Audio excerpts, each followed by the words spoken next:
राहु राशि परिवर्तन 2025 वृश्चिक राशि फल, वृश्चिक लग्न फल का भी विस्तृत आपको यहां पर विश्लेषण समझ में आएगा। जन्म राशि के आधार पर या फिर जन्म लग्न के आधार पर इस विश्लेषण को आप समझ सकते हैं, क्योंकि गोचर ग्रहों का परिवर्तन जो होता है व्यक्ति के जीवन में या तो लग्न चार्ट के हिसाब से वो प्रभावित करता है और जन्म राशि के हिसाब से तो 100% वो प्रभाव रखता ही रखता।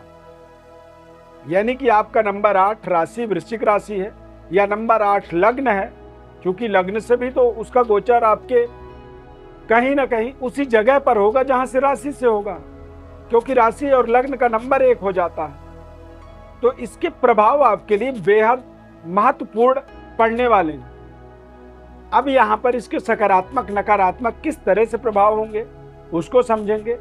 18 मई 2025 को राहु ग्रह मीन राशि से निकल करके कुंभ राशि में गोचर करेंगे। अब राहु गोचर करते हैं वक्री अवस्था में, तो ये आगे से पीछे चलते हैं, यानी कि नंबर 12 से नंबर 11 पर आएंगे।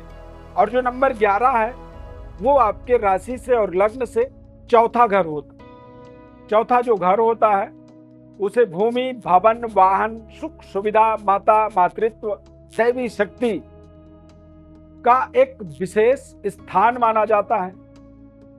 अब राहु यहां पर जब गोचर करेंगे तो क्या इसके नकारात्मक फल मिलेंगे आपको या इसके सकारात्मक फल मिल सकते हैं, इस चीज को समझेंगे ध्यान पूर्वक। आपको समझना है, कोई चीज समझ में ना आए तो आपको बाद में बताएंगे कि आप उसके लिए क्या कर सकते हैं, क्योंकि उसके लिए आप हमारे साथ सीधे जुड़ सकते हैं और वो भी निःशुल्क रूप से, कोई चार्ज आपको नहीं देना पड़ेगा, फ्री।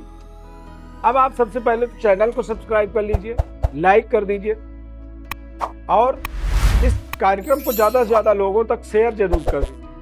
मैं श्री अरविंद देवव्रत ज्ञान चैनल में आपका बहुत बहुत हार्दिक स्वागत करता हूं। नमस्कार, जय माता दी, जय श्री राम। इस राहु के राशि परिवर्तन का पूरा विस्तृत विश्लेषण इस खास कार्यक्रम में आपको बताएंगे। इस चार्ट को आप ध्यान पूर्वक देखिए। वृश्चिक राशि के जातकों के लिए चतुर्थ भाव में राहु का आगमन होगा। चतुर्थ शनि पंचम भाव में गोचर करेंगे और राहु आपके चौथे घर पर। तो जब राहु चौथे घर में होते हैं तो केतु 10वें घर पर गोचर करते हैं, यानी कि केंद्र का पावर इन दोनों ग्रहों को मिल जाता है, राहु और केतु। कोई भी ग्रह जब पावरफुल पोजीशन में होता है तो निश्चित रूप से वो व्यक्ति के जीवन में सकारात्मक फल देता है। ये आप अपने दिमाग पर बैठा लीजिए। और जब ये सकारात्मक फल देगा तो आप देखेंगे कि आपका कारोबार, व्यापार या करियर के ऊपर इसका विशेष प्रभाव पड़ेगा। अब करियर में व्यक्ति चाहे कोई काम कर रहा हो, कोई व्यापार बिजनेस कर रहा हो या फिर कोई नौकरी कर रहा हो, दोनों ही तरह के काम को ये दोनों ग्रह राहु और केतु आपको सपोर्ट करते हैं। अब सपोर्ट काम को इसलिए करते हैं क्योंकि जब आपका काम बेहतर होगा तो आपकी आमदनी बढ़ेगी। आमदनी जब बढ़ेगी तो फिर आप उस आमदनी के द्वारा, या कोई भी व्यक्ति जब ज्यादा पैसा कमाता है तो वो अपना मूलभूत सुविधाओं को बेहतर करता है। जैसे कि पुराने घर को तोड़ के वो नया घर बनाता है, अपने सुख सुविधाओं के साधन को मजबूत करता है। और जब घरेलू सुख सुविधाएं मजबूत होती हैं तो उससे पूरे परिवार को आनंद की अनुभूति होती है। यानी कि घर में आप समझिए कि TV, washing machine, AC, fridge, सब कुछ सुविधाएं हैं तो पूरे घर के लोग कॉन्फिडेंट हैं, उन्हें किसी भी चीज की चिंता नहीं होती है और आपकी रफ्तार बढ़ती है क्योंकि आपका काम बढ़ रहा है। तो आप कुछ साधन, जीवन को जीने के लिए हमें जो साधन चाहिए वाहन के रूप में, तो आप एक नई चमचमाती लग्जरी वाहन की प्राप्ति भी इस परिवर्तन के माध्यम से जीवन में कर पाएंगे। अब ये परिवर्तन आपका करियर को चूंकि मजबूत बनाता है तो उससे आपका बैंक बैलेंस बढ़ता है, जीवन के तनाव दूर होते हैं, जो कर्जे होते हैं वो धीरे धीरे समाप्त होता है और आगे काम को करने के लिए आपको नया कर्जा लेने की जरूरत नहीं पड़ती है। और जब आपके कर्जे कम होंगे तो आपका मनोबल वैसे ही धीरे धीरे धीरे बढ़ता चला जाएगा। और ये सब प्रक्रिया इसलिए होगा क्योंकि चतुर्थ भाव का स्वामी शनि पंचम भाव में गोचर करेंगे।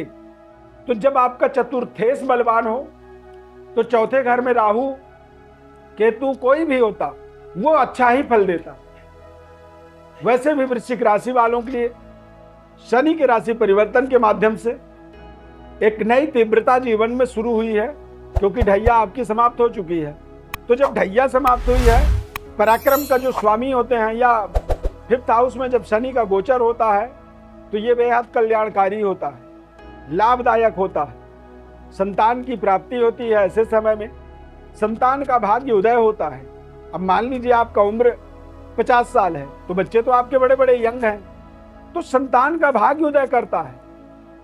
अविवाहित हैं तो संबंध रिश्तों को जोड़ता है। बैचलर हैं, आप शादी करना चाहते हैं तो संबंध रिश्तों को जोड़ने की ताकत भी शनि और राहु आपके जीवन में बनाते हैं, क्योंकि जीवन को सुखी बनाने के लिए पारिवारिक दाम्पत्य जीवन की भी कई बार नीड होती है। हर कोई साधु संत सन्यासी नहीं बनता है। तो यदि आप दाम्पत्य जीवन की प्राप्ति होती है या स्टार्टअप होता है तो ये भी आपके जीवन के अंदर सुख सुविधाओं का एक कैटेगरी ही इसे आप मान सकते हैं। और यदि परिवार बनता है, आपका शादी होती है, तो निश्चित रूप से यदि शादी हुई है तो संतान भी होगा, तो वहां पर आ जाता है संतान प्राप्ति।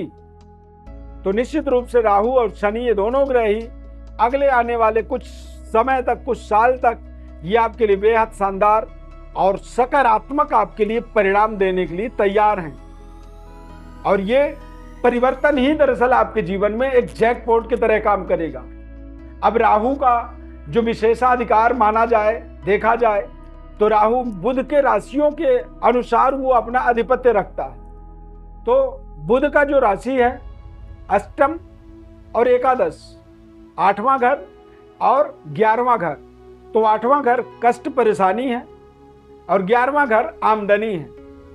तो ये बात तो आप निश्चित से दिमाग में बैठा लीजिए कि अगले 18 महीनों तक चीजें आपके अनुसार होंगी, मिलेंगे, पर ऐसा नहीं है कि चुपचाप बिना मेहनत किए ही अपने आप आ रहा है, ऐसा नहीं होगा।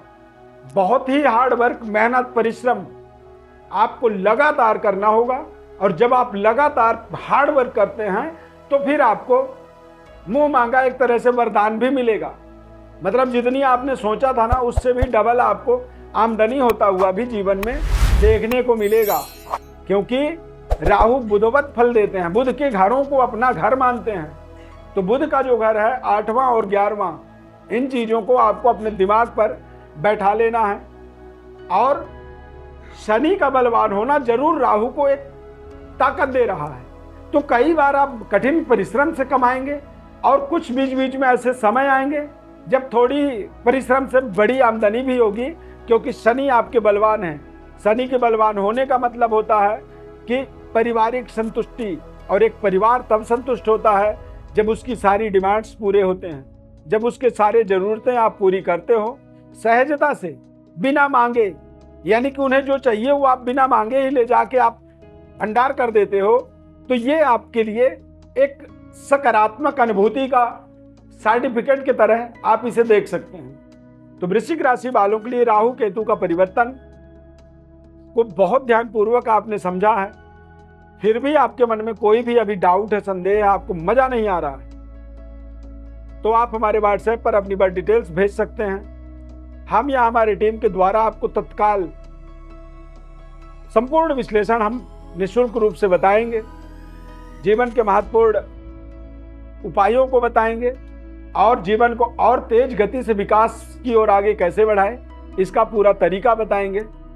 बस आपको चैनल को सब्सक्राइब करना है, लाइक करना है और इसे शेयर जरूर आप अपने जुड़े हुए लोगों के साथ जरूर करें। प्रभु श्री राम कृपा आपके ऊपर सदैव बनी रहे।